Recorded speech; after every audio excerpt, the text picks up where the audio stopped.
그러니까 제가 이제 풀이나 그런 내용들은 제가 이론서에 나와 있는 걸 기본으로 가야 돼요. 저희는 시험 끝날 때까지 뭐 약관이나 뭐 기타 나머지 내용들은 보실 필요 없이 그냥 이론서에 있는 내용들을 기준으로 해서 제가 작성을 하고 그게 기본이다 이렇게 생각을 해주세요. 근데 대신 이론서가 완벽하진 않고 분명히 오류들도 있고 문제가 되는 부분이 있으니까 그냥 그런 부분들은 그렇게 오류가 있다라고 받아들이시고 그냥 넘기시면 돼요. 절대 스트레스나 받거나 그런 걸로 뭐 신경 쓰시면 안 되세요. 먼저 이제 기출문제 1번을 보시면 어제도 설명드렸다시피 그 위쪽에 이렇게 제가 이게 사선으로 되어 있는 기울어진 부분들은 기출문제 원형입니다. 그 원형을 지금 현재 나와 있는 기본서에 맞게 이제 수정을 했던 거예요. 그래서 굳이 앞에 있는 그 기울어진 건 보실 필요가 없으세요. 그런데 이게 왜 이렇게 됐는지 정도는 그래도 눈으로라도 확인을 하셔야 되니까 과거에 이게 보험의 목적이란 부분들이랑 이 표준수학량에 대한 정의들이 이렇게 또 바뀌었어요.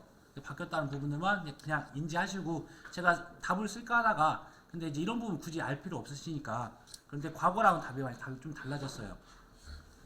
저희가 이제 흔하게 말하는 보험의 목적이라고 하는 부분들은 저희가 보험의 목적물이에요. 목적물. 그러면 저희가 기본적으로 농작물이 있고 농작물에 해당되는 시설들이 있고요. 시설에 해당되는 시설 작물들이 있다. 그 다음에 사실 또 가축도 있고 여러 가지가 있을 수 있잖아요. 그 다음 농작물도 우리가 과수, 어떠한 또 논작물, 밭작물로 구분할 수가 있을 수가 있는데 근데 여기서는 그냥 보험의 목적이라고 하는 부분들은 여기에서 있었던 것들 중에서 이 과수를 어떤 식으로 불렸냐면 과수에 대한 과실 부분과 나무 부분을 우선 구분했어요.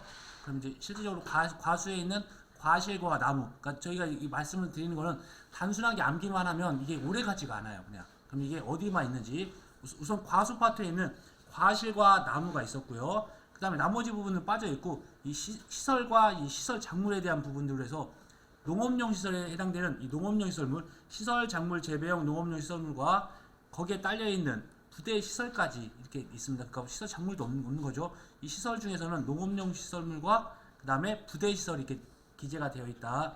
저희는 이제 원칙적으로 이론서에 있는 그대로 이렇게 빈칸 이렇게 나와요. 그러니까 이제 다른 걸 써도 맞냐? 근데 그러진 않으니까 이런 식으로 주의해서 많은 것도 있지만 여기서는 유독 과수 쪽에 있는 과실과 나무, 그 다음에 원예 시설에 있었던 농업 그 시설 작물 재배용 농업용 시설물과 같이 또 부대 시설까지가 있다. 그 다음에 표준수학량이라고 하는 부분들은 전에도 설명드렸다시피 이거는 내 과수원이 아닌 그 지역에 대한 통계치를 갖다가 하는 거예요. 그 지역의 통계치를 가지고서 저희가 수확량을 산정할 때 어떤 걸 기준으로 하는지 보니까 가입 품목에 대한 품종이나 수령이나 재배 방식, 제가 품종, 수령, 재배 방식이라는 가로가 들어가는 부분들은 적과전에서 적과전 종합위원 방식에서 이 용어를 씁니다. 다른 품목들은 그냥 품종, 수령이에요. 다 품종이나 수령별로 다 구분하지만 이 적과전 종합에 대한 밀식 재배, 반밀식 재배, 또 일반 재배 그렇게 재배 방식에 대한 것들을 사용하잖아요. 그래서 재배 방식을 저희가 유추할 때 이런 부분들을 적과전 종합위험에 해당되는 품목을 생각을 하시면서 같이 기억을 해주세요. 다음으로 이제 적과전 종합위험에 대한 과실 손해보장에 대한 대상 재별 보험 기간 항상 보험 기간 무조건 한 문제 나온다고 했습니다. 근데 거기 그 표준수학량 그 네. 4번 5번이 네. 교재는 주로 품계수 1에 분수가 되어 있는데 순서는 상관없습니다. 순서는. 없어요. 네네. 순서는 상관없습니다. 네. 어차피 이제 이 부분들은 이제 같은 것들이니까 순서가 바뀌어도 상관이 없어요. 다음으로 이제 과실손해보장에 대한 부분이 과거에 이렇게 뭐 봄동상이나 가을동상이 같은 것들이 따로 나왔었는데 일자가 틀렸어요. 일자가. 그래서 이제 지금은 다 수정된 밑에 있는 걸 보시면 되십니다. 그래서 지금 현재 저희가 봄동상이라는 부분은 따로 어떤 적과전 종합에서 특정하게 종합위험이면 당연히 인정해 주는 거고 종합위험이 아니고 오종한정이면 인정해 주지 않는 제이기 때문에 이 부분은 빼고요. 지금 그냥 일소랑 가을동상으로 한번 변경을 해서 또씩 응용을 했습니다. 그래서 사과 같은 경우는 저희가 무조건 일소는 적과 종료 이후부터 적과 종료 이후부터 이걸 한번 그려볼게요. 그러면 간단하게 저희가 계약 체계를 24시부터 먼저 과실은 시작이 되는 거고요. 나무에 대한 부분은 나무는 2월 1일부터 시작하는 거죠. 판매 기준도 2월 1일 날부터 시작을 해서 그리고 저희가 적과가 종료되면 적과가 종료되는 시점 여기까지를 저희가 착과 감소에 대한 보험금을 이제 지급하는 거고 그다음에 그 뒤에가 이제 과실손해에 대한 보험금 지급하는 거예요. 그래서 적과 종료 이후부터 처음 언제 9월 30일까지는 덮잖아요. 그래서 일소 피해에 대한 부분은 인정해 줄 거고 그다음에 9월 1일부터 그다음에 해당되는 품목에 따라서 11월 10일과 11월 15일까지 하는 것들에 대한 것들이 가을에 대한 가을 동상해를 보장을 해주는 거죠. 그래서 11월 10일 같은 경우는 사과배, 그 다음에 11월 15일 같은 경우는 단감, 떫은감, 그리고 이 과실에 대한 보험에 대한 종기가 11월 30일까지가 되는 거고 나무에 대한 보험의 종기가 이듬해 1월 31일까지가 이제 보험에 대한 종기가 되는 겁니다. 그래서 이 부분들에 대해서도 가장 출제가 많이 됐으니까 기본적으로 기억하시면 되세요. 그러면 여기서 보니까 가을 농산의 판매 개시연도 9월 1일부터 그 다음에 사과배 같은 경우는 11월 10일 그 다음에 단감 떫은감은 11월 15일 그래서 어떤 부분이 나오더라도 그리고 이제 이렇게 판매 개시연도라고 되어 있는 부분이 몇 개 되지 않아요. 품목이 어제도 보셨다시피 밭작물에서 뭐 재파종 그런 품목 같은 경우는 마늘 같은 경우는 어떠한 재파종이라고 하는 거는 저희가 판매했던 그 해를 기준으로 해서 재파종이 이제 보험이 종기가 끝나니까 이런 판매 개시 연도라고 하는 부분들을 좀 주의 있게 봐주세요. 근데 과거에는 뭐 이거를 뭐 잠깐 뭐 좀 다르게 써도 크게 뭐 틀리게 하지 않았습니다. 그리고 일소에 대해서는 9월 30일까지가 보험의 종기 똑같았고요. 다음으로 자두 품목에 대해 아래 손해 중에서 보상하는 손해는 O로 보상하지 않는 손해는 X로 표기하시오라고 해서 저희가 어떤 보상하는 손해 그러니까 과거에 이런 파트들이 지금 사실은 지금 2과목 넘어왔어요. 2과목으로 그래서 제가 쓰기를 2과목 응용이라고 써놨습니다. 지금 과거에는 이제 1과목에 있던 내용이 지금 2과목으로 바뀌었으니까 근데 특별히 그런 부분 없어요. 제가 암기할 때 개, 수, 재, 병, 댐, 하, 기, 보, 천 이제 여기에 다 해당되는 게 있는지 없는지 찾으시면 되는 거예요. 이게 병이 여기 있네. 병 이때 병해충에 대한 부분들은 계속 말씀드렸지만 원인에 직간접 묻지 않는다. 냉해폐가 있어서 수세가 약해져서 병이 왔다. 그래도 원인 직간접 묻지 않고 병으로 된 것들을 보장하지 않는다. 그 다음에 통상적인 영농활동 제초 주체 제초 작업이나 시비관리 등 통상적인 영농활동 하지 않아 발생한 손해 당연히 보상하지 않는 거겠죠. 그 다음에 기온이 0도 이상에서 발생한 이상 저온에 의한 손해 이런 내용은 없잖아요. 그렇죠? 그래서 이런 게 저희가 문제를 봤을 때 내가 모르는 내용이 나왔다. 그럼 이제 그건 이제 맞는 내용이 아니고 그냥 다른 내용이라 보시면 되세요. 당연히 이건 보상을 하겠죠. 여기에 해당되지 않으니까. 네? 설마 다 적으라 하진 않겠죠? 적으라고 했었어요. 이렇게까지 다 적으라. 네네. 그래서 과거에는 한 3회, 4회 때까지는 그냥 좀 무식하다시피 적었는데 근데 채점 기준이 모호해요. 그게 제가 말씀드렸다시피 기타라는 부분이 있으니까 해당된 내용을 아무거나 적더라도 그게 해당될 수도 있다는 거예요. 사실. 네네. 그래서 과거에는 이제 이렇게 사실 이렇게 OX로 하는 부분들이나 아니면 가로 넣기 그렇게 해서 그 부분을 명확하게 구분할 수 있게 하는지 그런 식으로 나오는 겁니다. 그다음에 계약 체결 시점 현재 기상청에서 기상특보 관련 제휴에 대한 기상특보 관련 제휴로 인한 손해 여기 있고 최대 순간 풍속이 14m/s 미만의 바람으로 발생한 손해 이거는 이제 보장을 하죠. 그렇죠. 왜 그러면 종합위험이니까 종합위험.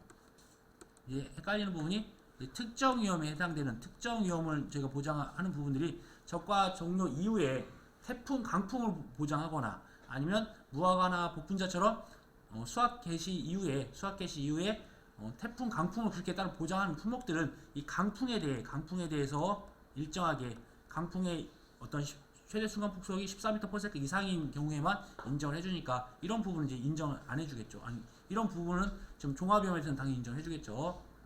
그러니까 뭐 결국은 이렇게 X, XO, XO 해서 만약에 혹시라도 50% 확률이니까 포기하지 마시고 아는 만큼 쓰시면 되세요. 자 다음으로 이제 어떤 도 어떤 시에서 매실과수원 그러니까 저희가 이런 품목은 중요하다고 생각을 하지만 그냥 여기서 묻고 싶었던 거는 나무손해 보장이에요. 그냥 나무손해 보장은 모든 나무에 대한 보장을 해주는 것들은 다 똑같다고 했습니다. 그냥 가피자예요. 보험 가입금액에다가 피해율 빼기 자기부담 비율인데 피해율도 고사가 됐는데 내가 보상하는 손해로 이제 고사됐던 거 그걸 찾아서 실제 결과에서 나눠주면 되는 부분이에요. 그래서 이게 어떤 데서 출제가 많이 됐다 그런 것보다는 저희가 이제 기본적으로 보험금 부분이 나무에 대한 보험금이 나왔구나 이렇게 생각해서 어떤 품목을 바꾸더라도 마찬가지라는 겁니다. 저희가 200주를 가입을 했고 보험 기간 내 침수로 50주가 고사됐네. 그러니까 이제 만약에 이런 거는 난이도가 있게 한다고 하면 사실 이제 헷갈리는 부분들이 나무 손해보장이 어떤 보장을 가끔씩 또 해주는지 모른다고 하시는 분들 계시는데 이 부분들은 종합비용이에요. 종합비용. 어떠한 사유든 어떠한 재해든 다 이제 뭐 인정을 해주는 거죠. 그래서 침수로 50주가 고사되었다. 나무 손해보장에 대한 보험금 산출식을 쓰시고, 그러니까 1과목에 대한 부분들은 이것들 직접적인 계산하는 부분들도 간략하게 나오긴 하지만 대부분 이렇게 보험금을 산출하는 공식을 쓰라고 말합니다. 산출식은 그냥 가피자 보험 가입금액 곱하기 P율에서 자기부담비율 빼주는 부분이고요. 그 다음에 해당되는 게 50주가 고사했으니까 50 나누기 전체 가입 주수 또는 실제 결과 주수로 나눠주면 25%가 되면 해당되는 보험금은 보험 가입 금액에 해당되는 부분들과 피해율과 자기부담. 지금 여기다 그걸 썼어야 되는. 지금 이제 응용을 했다고 하는 부분들은 과거에는 나무에 대한 가입 가격이 다 정해져 있었는데 지금 현재는 없으니까 이렇게 매실에 대해서 5만 원이라고 주어져야 저희가 풀 수가 있어요. 아니면 보험 가입 금액을 주던지. 그래서 그런 부분을 제가 이제 따로 추가해서 문제를 만들었던 거고요. 다음으로 이제 한우, 유구, 젖소, 이제 가축에 대한 부분이 이제 3회 때부터 등장하는 거예요. 이제 가축에 대한 부분이 들어옴으로써 그동안의 변화, 적과전에 대한 부분이 비중이 워낙 컸었는데 이제 가축으로 한두 문제씩 나오다 보니까 그쪽 부분이 이제 비중이 좀 약간 줄었다고 보시면 되세요. 그래서 처음 1회 가축 문제가 어떤 게 나왔냐면 한우, 유구, 젖소에 대한 가입 대상 및 정부에서 지원하는 기준 중 가료에 들어갈 내용을 담란에 쓰시오라고 했네요. 근데 이게 8회 이론서에는 그러니까 7회 이론서에는 빠져 있다가 8회 때 다시 들어왔어요. 그것도 이제 이러한 표로 들어온 게 아니라 전체 축종에 대한 설명을 하면서 이렇게 얘기가 들어있더라고요. 그래서 가입 대상을 보니까 소는 생후 15일령이죠. 가입을 할 때 기준 자체가 15일 이전에는 가입을 안 내주고 그래서 최소한 15일 정도 지나보고 가입하고 그 다음에 13세 미만까지 가입이 된다. 여기서 좀 참고하셔야 될 게 아직 나오진 않겠지만 말 같은 경우는 자마 같은 경우는 6개월이었고요. 6개월. 그 다음에 지원 비율이 납입보험료에 대한 50% 국가에서 지원한다. 그 다음에 만약에 여기서 또 추가적으로 한다고 하면 최대 지금 한도가 있죠. 최대 5천만원까지 5천만원에 대한 보험 가입금액까지만 지원한다. 근데 예외적으로 말의 경우에는 말 한 필당 가격이 비싸기 때문에 말 같은 경우는 4천만원까지는 50% 국가에서 그 다음에 4천만원 초과하는 부분들에 대해서는 그 금액에 대한 70% 초과 부분에 대한 70%에다가 국가에서 또 50%를 지원한다. 그러니까 결국 이거 곱하면 35%를 국가에서 초과 분에 대해서는 지원하고 나머지 75%는 계약자가 이제 부담을 하거나 아니면 지방자치단체에서 일부 부담을 해주는 거예요. 자, 다음으로 서술형 문제에 대한 답하시오라고 되어 있네요. 이 부분도 보니까 아까 말씀드렸던 나무 손해보장에 대한 이렇게 보상한 손해와 보상하지 않는 손해를 담란에 각각 서술하시오라고 되어 있어요. 그래서 이렇게 나왔어요. 근데 이렇게 출제자가 뭔가에 한번 이제 1과목, 2과목을 같이 출제하시겠죠. 한번 뭐에 꽂히면 그런 유형의 문제에서 같이 돼요. 그냥 나무에 대한 보험금을 구하라고 했으니까 여기서 나무에 대한 보험금을 구하라고 했고 나무에 대한 또 어떤 보상한 손해와 보상하지 않는 손해에 대한 것도 물어봤습니다. 제가 나무는 무조건 자연재해, 조수의 화재, 종합위험에 대해서 자조와 무조건 어떤 나무든 다 똑같아요. 그 다음에 보상하지 않는 손해는 저희가 암기할 때 개수, 재병, 대마, 기, 본데 나무는 수학기하고는 상관없잖아요. 그래서 개수, 병은 병, 댐, 하, 기, 보, 전. 그 다음에 나무 같은 경우는 피를 토한다고 했잖아요. 그래서 피를 토한다. 이제 이렇게 해서 기억하시면 되세요. 피를 토했다고 하는 부분들은 결국은 나무가 고사를 해야 되는데 피해를 입었으나 나중에 살아있다, 회생 가능하다. 당연히 그 나무에 대한 보장 안 해줄 거고, 그다음에 나무가 손해를 입었는데 어떤 토양관리나 재배 기술, 그러니까 영농 활동을 잘못하신 거예요. 그래서 잘못된 적용으로 인해 나무에 발생한 손해는 보장하지 않는다. 그 다음에 농작물 재배보험에 대한 원해 시설, 그러니까 이렇게 이제 원해시설 파트에서 나왔던 부분이 자기 부담금과 소수의 면책금에 대해서 서술하시오라고 되어 있네요. 그럼 보니까 저희가 그러면 원해시설 같은 경우는 두 가지 파트로 시설 파트랑 시설 작물 파트로 이제 구분할 건데, 여기서 자기 부담금이라고 존재하는 거는 시설에만 존재하고 시설 작물에는 자기 부담금이 없어요. 단지 소수의 면책금이라고 해서 이 10만 원을 초과하는지 10만 원 이하인지 갖다가 구분을 하는 게 소수의 면책금입니다. 그래서 만약에 원해 시설에서 시설 작물에 자기 부담금이 있다고 하면 오류예요. 기본적으로 저희는 모든 시설에는 손해액의 10%다 이렇게 기억을 하시고, 거기에 농업용 시설물과 부대시설 같은 경우는 최소 30만원, 최대 100만원 범주 안에서 갈 거고, 그리고 피복제가 단독 사고가 있었다 그럼 10만원부터 이제 30만원까지 이렇게 되는 부분이 있습니다. 근데 이제 저희가 뭐 이런 것들 다 써야 되냐, 그런 건 아니에요. 여기서 이제 필요한 부분들은 자기 부담금에 대해서 쓰라고 했으면 자기 부담금 이제 여기까지만 쓰시면 돼요. 여기까지만 사실은. 근데 이제 교재에 있는 내용들을 이제 다 한번 봤습니다. 그래서 만약 문제가 자기 부담금을 산출할 때 어떠한 뭐 두 개의 목적물이 있었다, 그게 구체적으로 줄 거예요. 만약 쓰라고 하면. 그래서 그런 부분만 쓰시면 되세요. 이제 여기서 저희가 이제 주의해야 될 게 비가림 시설 이거 똑같고, 이제 해가림 시설만, 해가림 시설에 대한 부분들만 기억할 때, 해가림 시설은 10만원부터 100만원의 범주에서 준다. 그거 기억하시고, 축사 같은 경우는 그냥 50만원. 근데 대신 화재인 경우에는 없다. 그것까지만 좀 기억하시면 되겠네요. 해가림설은 화재에 대해서도 10만원에서 100만원 범주 안에서 자기부담금이 있다. 그렇게 기억해 주세요. 그 다음에 저희가 자기부담금을, 먼저 자기부담금이라고 하는 거는 단지 단위로 할 거고요. 일사고 단위로 적용합니다. 이때 보험의 목적이라고 하는 부분은 그 단지 내에 저희가 이러한 어떤 시설물에 대한 구조체나 피복제나 또는 부대시설에 대한 손해액들을 다 각각 개별적으로 구한 다음에 다 손해액에 대한 합계를 가지고 해서 자기부담금을 산출한다고 했어요. 그래서 예를 들어서 어떤 구조체에 대한 부분들이 농업용 시설물에 대한 부분이 뭐 900만 원에 대한 손해가 발생했고, 그다음 부대시설이 뭐 400만 원에 대한 손해가 발생했다라고 하면 각각 개별적으로 구하는 게 아니라 이걸 합산을 해서 이 1,300만 원에 해당되는 부분에 대해서 손해액이 10%면 130만 원인데, 이 130만 원이 아닌 이 100만 원을 자기 부담금을 한다는 거예요. 그래서 이것들을 다 합계를 가지고 한다.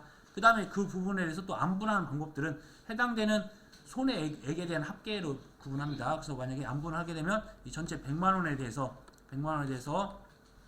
농업용 시설물이 900만 원이었고, 그다음 부대시설이 400만 원이었으면 이 부분에 대해서 농업용 시설물에 해당되는 부분만큼, 해당하는 비율만큼으로 다시 100만 원 갖다가 또 안분을 할 수 있어요. 그래서 이 문제가 이걸 안분을 하라고 하는 건지 아니면 최종적인 자기부담금을 구하라고 하는 건지 그걸 구분하실 수 있으셔야 됩니다. 그 다음에 화재에 대한 것들은 안분할 때는 130만 원 가지고 아닙니다. 100만 원 갖다가요. 100만 원 갖다가. 최고 100만 원. 네. 그래서 우선은 자기부담금 산정한 다음에 그걸 갖다 이제 안분을 하셔야 돼요. 그 다음에 화재에 대한 부분들은 자기부담금을 이제 미적용한다라고 했네요. 그래서 이 미적용하는 부분들은 어떤 화재에 대한 부분들도 역시나 농업시설물과 부대시설은 자기부담금이 있지만 시설 작물은 자기부담금이 없으니까 이게 자기부담금 미적용한다고 하는 부분이에요.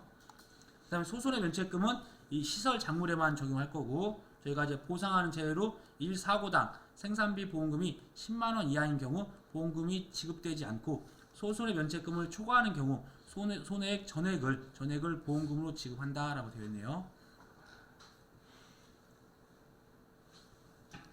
그 다음에 농작물 재해보험에 대한 어떤 벼에 대한 이론서에서 정하는 보험금 지급 사유와 지급 금액, 여기서 보니까 또 경작불능, 수확감소, 수확불능, 기존의 1회 때, 2회 때는 1회 때는 경작불능, 그 다음에 제이항 재직파, 수확 감소에 대한 지급 사유와 보험금 계산서를 쓰라고 했고, 2회 때는 경작불능과 그때 수확 감소에 대한 부분이 나왔고, 이제 3회 때는 수확 불능까지 하나 더 추가하라고 하는 부분들이에요.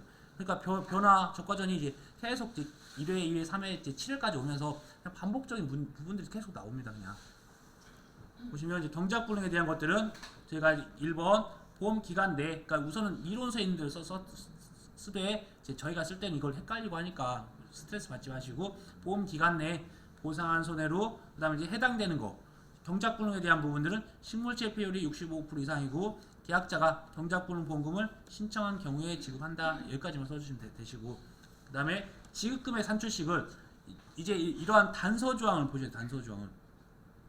단서 조항을 단 자기부담 비율은 15%형이 기준이다. 그럼 이제 15%형이 해당되는 걸 찾아서 써야 되는데 어떤 분들은 10%형, 15%형, 20%형, 30%형, 40%형까지 시간이 많이 남으셔서 다 쓰시는 분들 계셔요.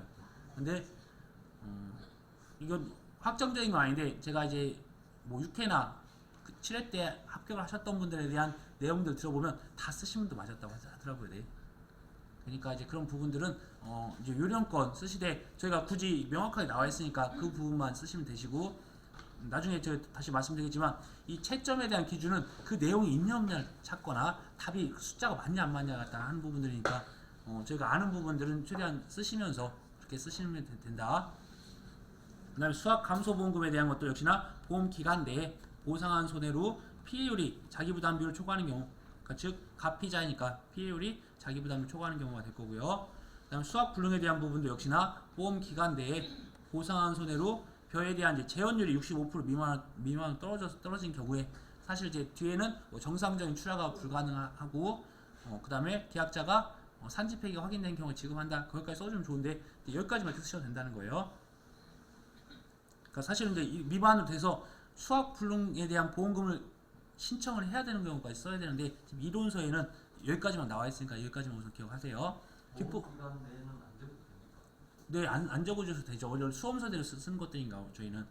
근데 이제 이게 어떤 품목은 보험 기간 내라는 부분이 있고 또 어떤 데는 또 빠져 있고 또 어떤 데는 보상한 손해라고 되어 있고 어떤 데는 보상한 재해라고 되어 있는 부분들을 저희가 품목마다 그걸 다 비교하거나 뭐 분석하거나 하면 스트레스를 받으세요. 그러니까 그런 부분들을 그냥 깔끔하게 그 내용이 들어가도 틀렸다고 할 수는 없는 부분이니까 그것들을 저희는 그냥 통일감 있게 이렇게 하자.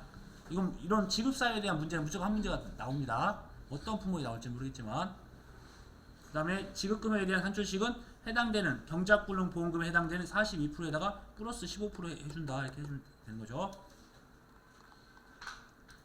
그 다음에 농업수익 감소 보장에 대한 가입 가격과 수확기 가격 이런 가입 가격과 수확기 가격이 4회 때까지가 내용이 있다가 5회 때부터인가 이게 삭제가 됐었어요. 근데 다행히 이제 저희가 8회 시험 볼 때는 이 수험서에 이게 다시 두둥 등장을 했습니다. 그래서 이걸 저희가 이제 과거에 기출문제에서는 뺐다가 이걸 다시 이제 넣었어요. 그래서 여기도 보면 이제 가입 가격이라고 되어 있는 부분 갖다가 저희는 수험서에는 기준 가격인데 왜 기준 가격인데 왜 가입 가격이라 했냐 그렇게 뭐 할 필요 없습니다. 저희가 가입 가격이라고 하는 거는 그냥 가입 당시의 가격이에요. 그게 기준 가격을 갖다 쓰는 것들이니까 그래서 여기서 막 이런 거 하나 갖다가 뭐 그렇게 스트레스 안 받으셔도 되고요. 그때 저희가 이제 구분할 때 수익 감소 보장에 대해서는 두 가지를 구분하라고 말씀드렸어요. 첫 번째가 뭐였죠?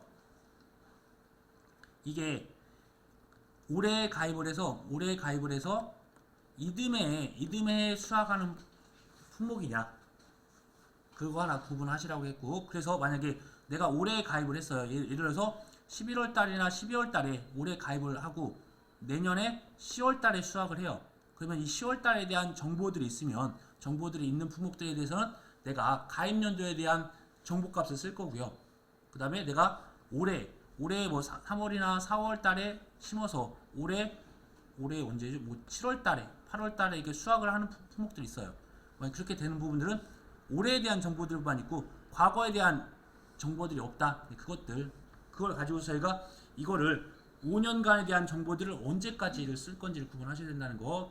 그리고 두 번째는 구분할 게 이게 농협으로 할 건지 아니면 가락 도매시장이나 어떤 양국 도매시장 가격을 쓸 건지 그때에 대한 부분들이 뭐였냐면 저희가 콩나물과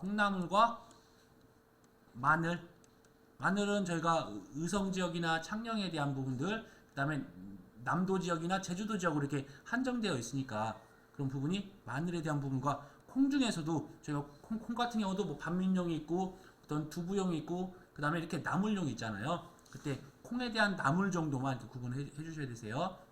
그래서 이 콩나물 같은 경우는 제주 지역에 대한 농협 정보를 갖다 쓴다는 부분들, 그다음에 마늘 같은 경우 아까 해당되는 게 남도종 같은 경우는 전라남도나 아니면 제주도 지역, 그다음에 창녕, 대서종은 이제 창녕 지역, 그다음에 한지역은 이제 의성 마늘 이렇게 쓰는 부분이 있었잖아요. 그래서 이렇게 해당되는 농협 같은 경우는 유통비가 안 들어간다. 유통비가 안 들어간다. 즉 저희가 인근에 갖다 주는 부분들이니까 농가 수치 비율이라고 하죠. 제가 어떤 도매 가격에서 유통 비용을 뺀 값을 다시 도매 가격을 나눴던 부분이 농가 수치 비율, 농가 수치 비율. 그래서 해당되는 농협에서 하는 이러한 콩나물과 그러니까 콩에 해당되는 나물에 대한 부분들과 마늘에 대한 부분들은 해당 농협에 최종적으로 들어왔던 마늘에 대한 아니면 콩나물에 대한 내용들이 있을 거고 그것들에 대해서 가격도 지급했던 수매 가격대로 나올 거니까 그걸 이제 통계치를 내서 그냥 나왔던 그대로 쓰는 거고요. 쓰는 거고 그런데 이런 뭐 포도나 아니면 뭐 양파나 이런 부분들 가락 도매시장이나 양국 도매시장 서울까지 올렸어요. 전국에 있던 게 서울로 옮기게 되면 결국에는 이런 유통비 즉 농가 수치 비율이 존재하게 되는 겁니다. 농가 수치 비율이 들어간다. 그래서 들어가는 건 콩나물과 마늘을 제외한 나머지가 다 농가 수치 비율이 들어갈 거고 그 다음에 콩나물과 마늘 같은 경우는 농가 수치 비율이 안 들어간다. 그거 정도만 구분하시면 되세요. 그때 이제 저희가 기준 가격에 대한 부분을 볼 때 이렇게 직전 5년에 대한 중품과 상품, 그래서 중품과 상품을 구분하는 부분들도 이렇게 서울로 올렸을 때는 저희가 뭐 중, 상, 하 뭐 이런 식으로 품목에 대한 어떤 구분을 하게 돼서 가격을 매기게 된다고 하면 중품과 상품을 찾아서 거기에 대한 평균 가격을 구한 다음에 이게 만약 5개가 있으면 5개 중에서 올림픽 평균 가격, 최소값 하나, 최대값 하나를 이제 제외하고 구한다. 그래서 아래 보면 이제 이런 식으로 되는 겁니다. 문제에서 보면 저희가 2016년 11월에 보험을 가입을 했어요. 그러면 2016년 10월 달에는 이미 수확을 한 가격대 정보가 있어요. 그러면 이거는 이렇게 올해 가입해서 이듬해 수확하는 품목들은 그럼 올해에 대한 가격을 쓴다는 거, 올해 가격을. 이미 수확을 해서 가격이 있으니까. 근데 저희가 2016년 11월에 보험을 가입을 한다고 하면 이게 이듬해 수확을 안 하는 품목 같은 경우는 이 가격이 없는 거예요. 그럼 그 전년도 가격을 써야 되는데 이 포도 같은 경우는 내가 10월 달에 어떠한 중품과 상품에 대한 가격들이 있을 거고 그 다음에 11월에 가입을 한 거예요. 11월에. 그러니까 여기부터 하나, 둘, 셋, 넷, 5개 5개년도에 대한 정보가 저희가 사용하는 겁니다. 그래서 이 두 개를 합산을 하는 거예요. 두 개를 합산을 해서 평균값을 냅니다. 평균값을 낸 다음에 여기서 이 5개 중에서 최소값, 최대값을 제외하고 나머지 3개에 대한 평균값을 다시 구하는 거죠. 그래서 보니까 이 5개에 대한 부분들 평균값을 내봤더니 이런 식으로 나왔어요. 근데 여기서 최소값 하나, 최대값 하나를 이제 제외하는 겁니다. 거기에다가 이 수확기 가격, 역시나 수확기 가격도 내용은 이 농가 수치 비율이나 나머지 부분 똑같아요. 근데 수확기에는 저희가 그해 2017년 이제 10월 달이 되겠죠. 10월 달에 수확을 한다고 하면 10월 달에 이 3,000원과 3,900원의 평균치, 이걸 평균치를 낸 것들을 그냥 평균값 갖다가 중품과 상품에 대한 이런 부분을 하는 거예요. 나머지 부분들 대입을 해보시면 되세요. 그래서 농가 수치 비율 같은 경우는 만약 굳이 구하라고 한다면 농가 수치 비율은 저희가 도매 가격에서 유통비용, 운반을 하고 하면 유통비용이 있을 거고 이걸 다시 도매 가격으로 나눈다. 이런 정도까지만 기억하시면 될 것 같으세요. 참고로 이제 다른 부분들도 한번 간단하게 이게 새롭게 들어왔고 저희가 이제 출제 가능성도 많이 있기 때문에 한번 내용을 한번 보도록 하겠습니다.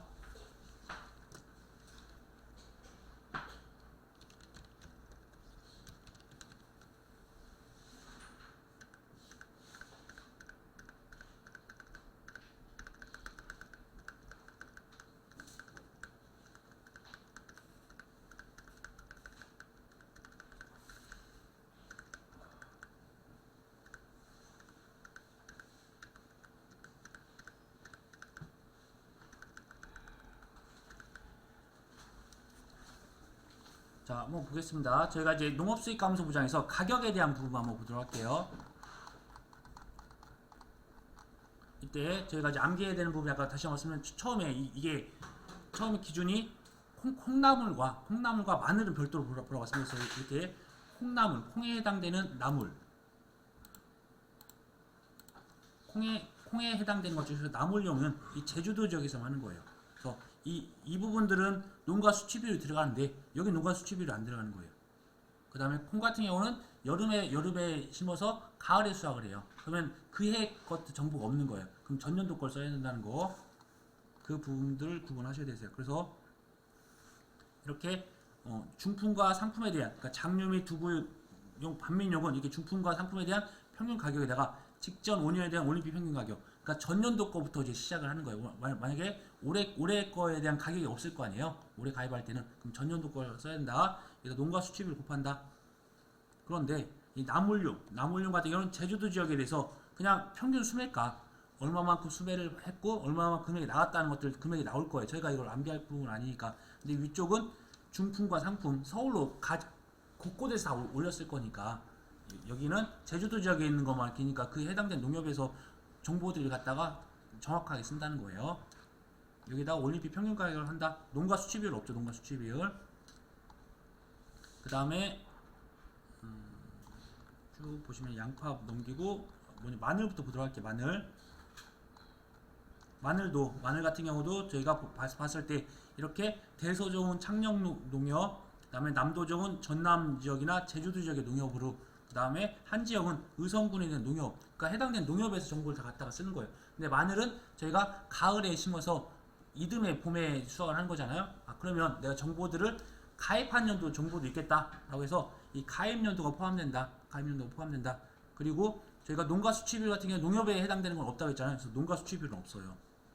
그리고 저희가 말할 때도 중품, 상품 구분도 안 하고 해당되는 농협 정보가 다 있을 거니까 이렇게 구분하시면 되세요. 그 다음에 수확기에 대한 부분도 그냥 평균가, 수확연도에 대한 그 값이 나오면 그 농협에 대한 값을 갖다가 사용한다.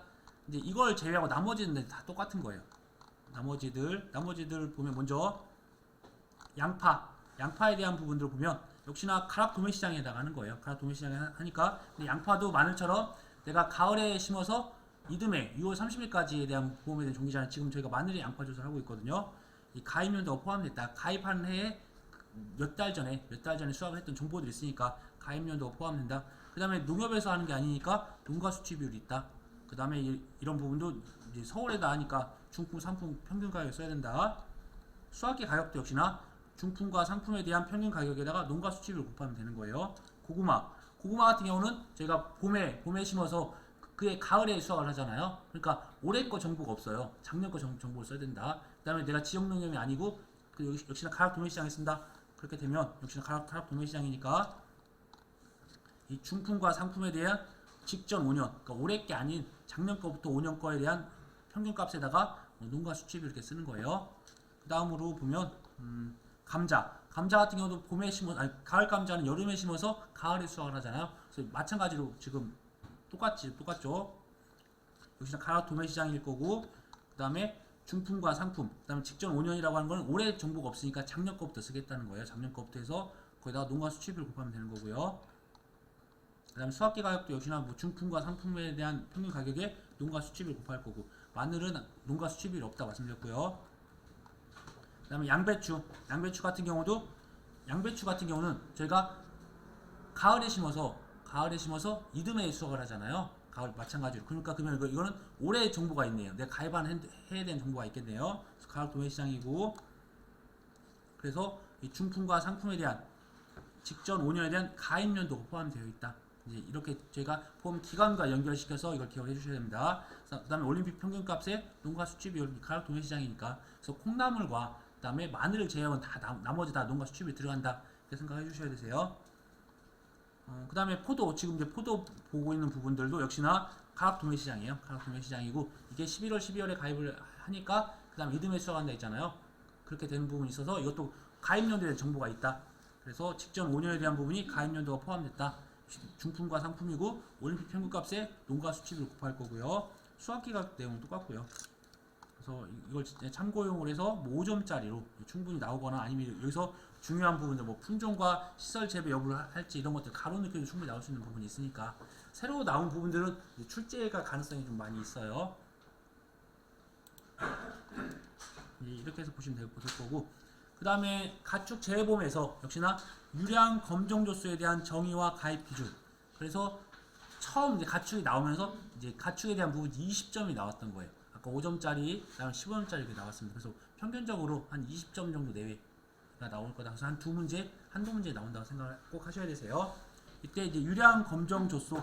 제가 조수 같은 경우 여기서는 유량 검정조수라고 하는 거는 이제 우유 생산을 목적으로 하는 건데 저희가 유량이 많고 그다음 체세포수가 적은 게 좋다 이렇게 했었습니다. 그래서 정의를 보니까 조수 개량 사업소의 검정 사업에 참여한 농가 중에서 일정한 요건을 충족, 그러니까 일정한 요건이라고 하는 부분들이 이렇게 유량과 그다음에 체세포수를 가지고 그 요건에 충족하고 뭐 시가에 관계없이 협정 보험가입 특약으로 보험 가입이 가능하다.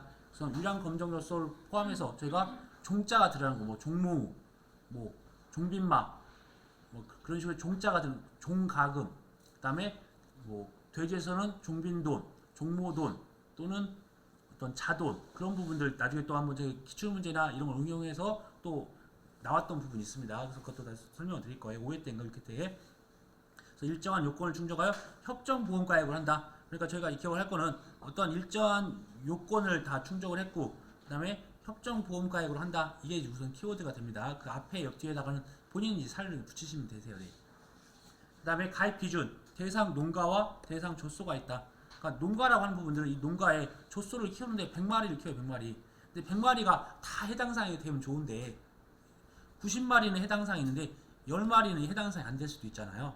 그래도 가입은 시켜줘야죠. 이 90마리를 이제 보장을 해주기 위해서. 그래서 농가 기준은 좀 더 낮다는 거예요. 좀 더 낮고 그다음에 해당되는 이 90마리에 대한 정보들은 더 이제 까다롭게 됩니다. 그래서 대상 농가는 직전월에 대한 305일 평균 유량, 305일에 대한 평균 유량, 이거는 이제 전체 농가에 대한 개념들이니까 평균 유량이고 이게 10,000kg 이상이 되어야 되고 그러니까 2달 쉬고 나머지 계속 우유만 짜는 거예요. 근데 소가 그렇게 좀 힘듭니다.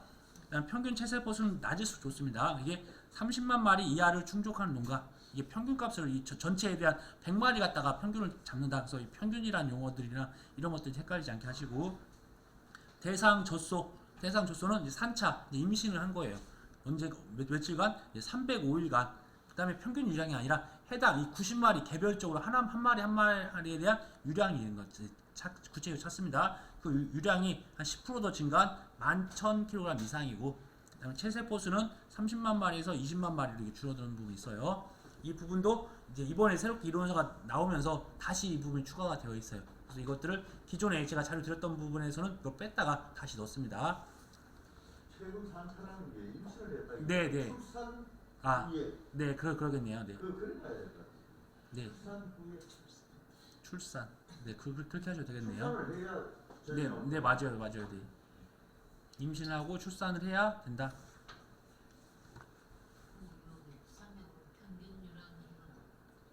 그건 300 교수는 계속 나오는 무조건 하고 출산을 한 소에서 네, 저희도 제가 여자가 아니어서 모르겠는데 임신을 해야 이제 우유가 나온다고 하네요. 네, 임신을 네네. 아니 그 305일을 계속 젖을 짠다는 네, 네. 그것도 계속 임신을 해야 돼요 그러면 네. 이런 일이 네. 아 그러니까 저희가 닭에 대해서 산란계는 걔네는 그냥 알 낳는 기계예요 그냥. 그다음에 젖소도 마찬가지로 사람을 위해서 그냥 우유 짜는 그런 좀 305일 짜는. 305일은 계속 나오는데 계속 임신을 해야 한다 이 말이에요. 네, 그래서 종모우나 그런 부분들에 이제 어떤 이제 인공적으로 이제 임신을 이제 시키고 하는 부분들이. 네, 그래도 저희가 이제 우유를 먹으면 건강해지니까 네, 그런 부분들 참고하시고요. 그러면 이제 우선은 여기까지 해서 녹화를 끝내고요. 이제 시간이 10분 정도 남으니까